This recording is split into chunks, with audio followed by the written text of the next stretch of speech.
Now, I love film. I've worked in theater so often. I've worked on events, the whole works. I've worked, the living arts, if you will. Um, but I'm such an aficionado of film. I'm a TV holic, the whole work. So when I have a chance to talk to filmmakers, I am utterly thrilled. Um, Joyce, let's start with you, just because I'm a fantasy lover. I love the sword and sorceries. I love science fiction. I love all of that. So the moment you showed me this picture of this woman with bird wings and all of that, I said, all right, let's learn about this film. Let's learn about The Feather and about Joyce Hills. Joyce, tell me what's going on. Yeah, absolutely. My thesis team at NYU, we just finished our Viking fantasy epic on the virtual production volume at Tisch.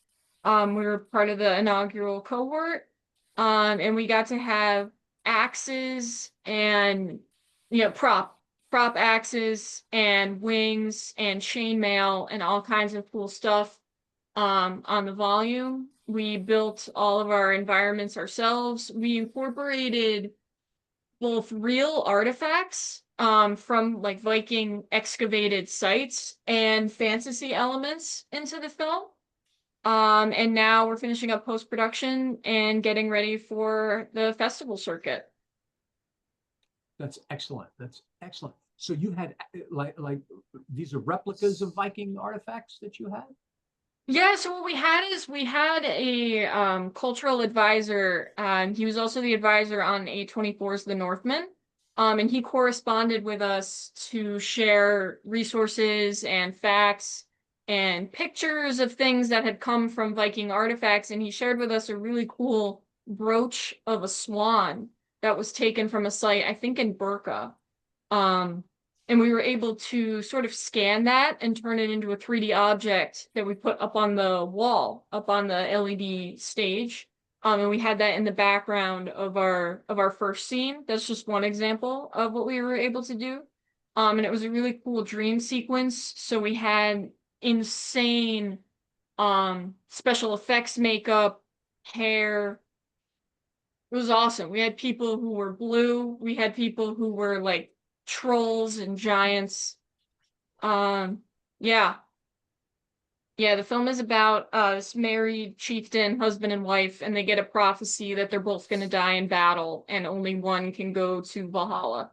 Only one will be taken by a Valkyrie to Valhalla. So it's kind of a Valkyrie thriller. I don't know. Maybe we'll invent a new genre or something. Now that begs the question. I kind of know the answer from your press materials. They both only one can go to Valhalla. Are they working against each other to get up there? That's a great question. That's the crux of that's the emotional core of the film and the crux of the film. So, no spoilers attached. What I would say is they're working for each other and possibly against each other's wishes. So I know hopefully that will exactly. make sense when the film gets out there and anybody who's able to make it to a festival can check it out. Very, very cool. That makes all the sense in the world from what I know of it. Okay. You're obviously not a Viking god or anything like that. Not that I know of, no. Right. So why? What was the inspiration? What made you say, I think I need to make a Viking fantasy? Yeah, our experience at NYU was really cool. Like in the first week or two, we all got put together and we were like, "Hi, nice to meet you. I'm so and so. What are your hopes and dreams? What motivates you as a writer and a storyteller and an artist?" And it all kind of happened really fast. And we all knew that we liked fantasy. We all kind of wanted to do a fantasy piece. We thought that would be an exciting challenge for a film that we had about 7 months to make. Um, I had previously been doing a lot of research into Viking history and lore for another screenplay that I've been working on for a while. And I happened to share that kind of just anecdotally. I was like, yeah, I'm a screenwriter. I was working on this. And everybody was like, ooh, Vikings, that could be interesting. And then one of the producers, he had this great idea for doing something with Valkyrie, and that wasn't something that I knew a lot about. I was kind of researching from more of a historical perspective. So then I crossed over into the fantasy realm of what the Vikings believed, and we all put some stuff together, got some story beats, and then sat down to write the script. And here we are. Wow. Lamely, one might say the Viking craze which we have comes from the fact that Thor is one of the Avengers. I don't think so. I think it's No. because we're in the dawning of the age of Aquarius and we're looking at spirituality and religion a different way, and we're going back to the old ways. Especially, you mentioned that you're working with someone from the Northmen, which garnered great acclaim and lasted much longer than one might imagine. So there seems to be a lure for the lore of Vikings, which I think is wonderful. You're working on another one also. I know this one you're shopping around. There's something else on your desk? Yeah, absolutely. Right now, coming off the experience of putting together our Viking thriller, and I had the opportunity to sit down and write the script for that. And coming off of previous film projects, right now I'm prepping my first feature. So I am prepping the script, prepping pitch deck materials for a soon to be announced dark fantasy film that's inspired by legend and Princess Bride, Goonies, things that I love, things that I grew up loving. And it's about an ancient quest and an evil wizard and an ancient queen. If everyone's in a cloak, I'm very happy. So, Oh yeah. Oh yeah. I'm in a cloak when I'm writing as well. I put on a cloak, I put the crown on. I really get into it. I have to try that. Next time I'm working, Yeah. to put on I don't know. I got to find a costume. The The wizard hat. costume. Yeah. It's Yeah, there hot. you Hey, go. Spirit Halloween just opened for the season. Now is the time to stock up. I need to do that. Yes. Um, Now we're talking fantasy. We're having a lovely time talking fantasy, but now the cold water is thrown on us when I turn to Foujeanne. Your film is not a fantasy. We wish No. it was. We wish you Yeah. made it up. But you have Yes. the cold light of the current world quite brilliantly. Tell us about your film.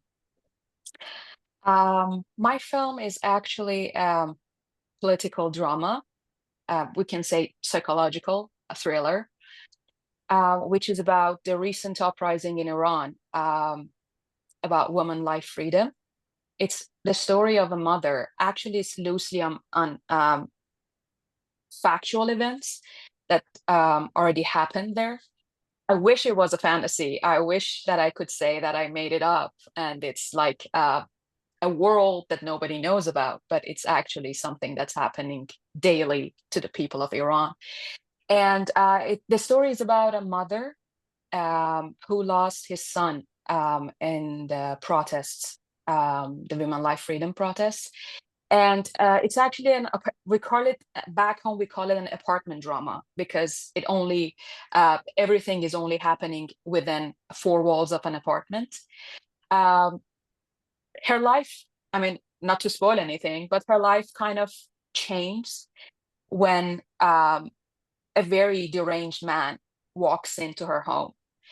And the man has no recollection of what's happening because it's kind of a fantasy because I put government's control over people as a fog. So there's been a fog released in the environment in Tehran mostly, and it's memory altering. It can make you forget your grief, forget your resistance, and just forget about everything and move on with your life that they dictate to you. So this guy, who is the father, goes out just to forget everything about a dead child. And while the mother inside is protecting herself of being exposed to the fog, she wants to remember. It's actually a very subtle paradox between wanting to remember and wanting to forget, and how people actually deal with post-traumatic stress disorder. And this is a short film. Yes. Oh, what you must pack into this must be amazing. We're talking about a fog. We're talking about all of this, and there's the great line from Hamlet where he says, you know, a guilty creature sitting at a play, their conscience is tugged, etc. You're bringing up a very powerful, very hot button topic right now. And you did it on stage, so there's always, so you could say, no, it's just a film, but have you faced, or are you facing obstacles in getting this story seen? Definitely. Back home, I mean, it's a no-no for premiering it back home. So I'm basically doing the distribution for all the festivals, international festivals in the US and in Europe, or some countries that are not currently friends with the occupying regime in Iran. So, but there are going to be, I mean, there are some concerns for my family who are back home still, my parents. But I always wanted to tell this story because I come from a screenwriting background. I studied screenwriting in the University of Tehran, College of Fine Arts. And initially I wrote it as a one-act play. And it was in the middle of those protests. And I just come up with this idea and I wrote it. And then when I moved to the US, I have this amazing advisor, Vlad and Nikolic, and he absolutely loved the idea, and he told me we should make this into a short film for now as a proof of concept, and then we can do it as a feature, because I think there are more story to be told in this medium. So yes. I had one question about the production scheme, which I'll talk about in a minute, but you've gotten me on this roll here. So there's issues with your family there because of this film? Not yet, because it's a hush-hush thing. Nobody has been talked about it, and we focus mainly on distributing in North America and Europe. So I pray to my heart, no, there will be no problems for them, but they're already in the know. So if the film, I mean, goes to festivals, if it become known, maybe. I sort of know the answer to this. Why did you do it then? Because I'm a storyteller, and I come from that land. And there are some stories need to be told, because when I'm here, when I talk to people that are not from that country, they don't know. I don't know why was it the politics or the actually reaction of other nations, but nobody talked about it enough. And there were at some points back home during the protests when the internet was shut down, when we couldn't even call each other on the phone because everything was being manipulated by the government. So I think that story is not told enough, and people has to know that what an occupying regime who is unwanted by its own nation is doing to its people on the streets. And this is loosely based on the lives of all mothers who lost a child during the protests. And I just made it fantasy. I subtly actually pointed out the whole protest and everything through the chanting and through the sound design. But mostly it was a metaphysical approach to what will happen to a parent losing their child, not by any accident, just by going out to protest and wanting to gain their rights, their basic rights. I'm very open about women problems, usually because back home it's a huge problem, about women rights problem. And I had this film that I starred in, and I produced it, The British Passport, which gained recognition and entered 61 festivals worldwide. And it was about the fact that women, still to this day, women cannot leave the country without the permission of their father or their husband. And so I have this background of talking about this basic rights of women who's been neglected by the government. And this one is my debut as a director. Not a debut. I've done works before, but not this serious. So and I usually acted because I come from an acting background. But to address your question directly, I think there was a need for these stories to be told worldwide. And I don't care that maybe people won't see it or won't get a chance to see it back home because they already know what happened. It's just I wanted the whole world to know that what happened. You bring.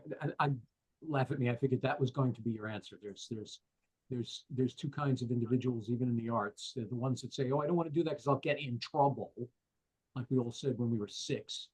And then there are those that said, "This is a story that needs to be told," and that's how it's going to be. And you obviously are that person, and I applaud you for doing this. I ask this question and I call it my, are you a genius by accident or on purpose? Your plot about this fog, about exiting the home and now you can forget everything, that sounds very allegorical. That sounds like what's going on in the world. Nowadays, we just, oh, that's okay. No, he's doing right, our president. Everything's great. And we allow ourselves to be in fogs. Did you have that as an underlying thing to basically say to everyone, get out of the fog? In reality, the fog is actually a metaphor. And I thought about it a lot. I wanted the actually external force to be something that is manipulating or mind altering. And the best thing that I could think was the fog. A fog is very mysterious, it's very natural. I mean, if you see fog around, you don't suspect it to be anything like mind altering or something. It's a nature. It's something nature does. So I thought that the fog can be metaphorical for all the world, for all the governments or anything. But I put it there. I put it in my own country because I'm from there and I know everything. So yeah. There was always when I was a kid, I remember we would go across the bridge, my father and I in a car, and on foggy days you couldn't see the bridge. And when I was a kid, I was shocked. It was like, oh no, is the bridge still there? And you bring up the powerful message with this fog. It's like, what disappears when we're put into a fog? Now, our fog could be social media for that matter, but something that puts us into that fog where we just don't know what's in front of us.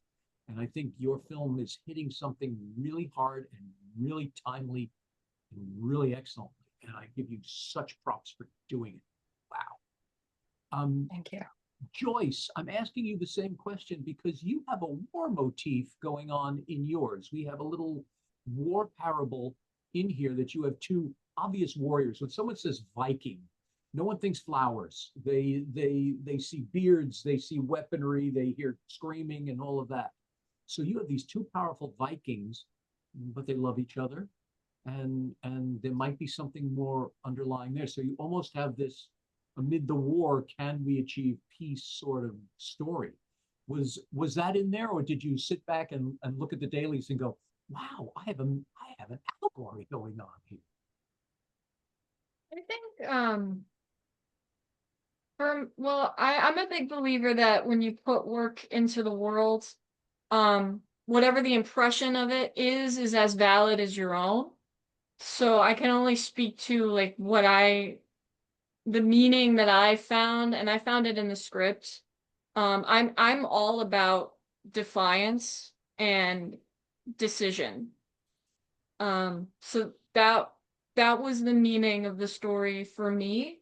I think that war and fighting features in the film, and it's about deciding what is more important and what is the most important, and making sure that not even the worst can take that away. And I think well, first of all, Fu is a badass, and I have two epochs in my life. I have before Fu and with Fu. I don't remember my life pre-Fu. She's a big inspiration to me, and I think that that's something that she and I share in both of our work, is deciding how it's gonna go. Which, I mean, Fu can agree or disagree. You know, that's something that I recognize. There's a strength in her work that is inspirational, and it's something that I aspire to in whatever I'm working on. That's what I'm about, and that's what this was for me. And I think whatever the impression of any of the work is, again, it's just as valid. But that's, if I was going to give something, it would be that, is power of decision, no matter what you're faced with, no matter what other people are trying to do to you, or no matter what is being imposed on you. There is the power to overcome, always. You're both saying the same thing, both articulately and differently. You're both basically saying that don't let someone else tell you what's real. Don't believe just because someone said it. Don't put yourself in a fog. Don't decide. Don't let it be decided for you. That keep your strength in that. Now Foujeanne, you made it very clear that women don't have the rights they should within your country. Yes. Let's talk about both of you in this country. Now, I'll no political here. We'll just take a moment and know what kind of country we're in at the moment. And I ask you both, as women filmmakers and women independent filmmakers. So unfortunately, Netflix is not handing you a few mil just for the hell of it. How has it been to create your work in this country now? What's the atmosphere for female independent filmmakers?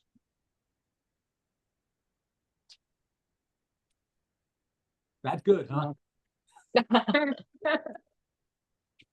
Yeah, perfect. I think why I chose to be here out of all the countries in the world was because it's the film industry itself. You know, Hollywood is here. Even independent production films are in New York, that they're doing amazingly good. And to be honest with you, as an independent filmmaker, I always aspired to be a jack of all trades. For Night of Melancholia, I did the fundraising, I did producing, I wrote it myself. I was a casting director. I assembled a group, amazing group of people within the budget limit, and I did everything. I already acted in it. I'm the lead actress myself. And so you cooked up the food in the craft services table. Okay. So basically, I did everything, and I know in Joyce's case, she did most of it, if not all of it, for her film, which was, in my opinion, Feather was almost a big production, because comparing to my film, Feather was very inside the industry, like limits and standards. So I think that we both did a great deal of job ourselves, and we never complained about anything because this is what we wanted to do from the first time that we met. I believe that the first time that I met Joyce, I was like, I have this short film in my head, which is a political drama. You in? And she was like, hell yeah, let's make it happen. And she did. I mean, she's one of the most important 3 people that make the project happen. She's the first AD, the VFX producer, and the graphic designer. And basically, the whole film is a like 5-person job, at least mine. So yeah, I think it's very hard to answer your question directly. It's very hard as an independent woman filmmaker, but I think we're in a good place. And I love to be standing where I'm currently standing. And yeah. Now, Joyce, I ask you the same question, and I'm not sure if you have an advantage here because there's a lot of female filmmakers doing fantasy work. I think one of the directors of one of the Avengers movies, and I know that The Substance, an amazing horror film, had a female director. So we see the door opening in the fantasy world. How has it been for you? There you are, a female independent filmmaker making a Viking, epic. How was it in this country? What I would want to speak to is specifically the community in New York, the independent filmmaking, the mainstream filmmaking, the technical community, because I'm involved in virtual production, I'm involved in AI, I'm involved in mixed reality. So really speaking to the New York tri-state area, New York City, even upstate. I'm from upstate New York, I'm from Saratoga. Speaking to those communities, there I feel is a lot of support for women. This is not an easy time for women everywhere. It has never been. In some ways, we have more opportunity than we have in the past, and then in other ways, we're very scared right now, and rightfully so. And I will say, I'm looking at different organizations like NIWIF, which is amazing, and there's a lot of support in New York for women. It feels safe to be a woman in New York. It feels that when we want to speak, there's someone who will listen. Every day is full of little micro horrible things that happen. It's not to say that there's not bad things still happen. And I'm grateful for all of the awareness that I do encounter in my regular life, in my daily life. It's hard. It's hard, and it will continue to be hard. And I don't necessarily know, that I would want to be a filmmaker anywhere else. I think New York, my beautiful people in Los Angeles, my communities in Los Angeles, there is a lot of support, even as there is so much work left to be done. I don't know a woman, myself included, who doesn't have 1 to 2 horror stories from this year alone. It's always something. But I think that New York is, as a whole, is very supportive and aware, and we're always trying. And we have to keep going, but at some point we have to decide, no more. I'm not going to be in circles where something is happening, or I'm not welcome, or we're not welcome. I'm not going to stand for this, sit for this, listen to this, nothing. And sometimes you have to make that choice every day and just continuously make it and remind people of what acceptable behavior is every day. But we keep going.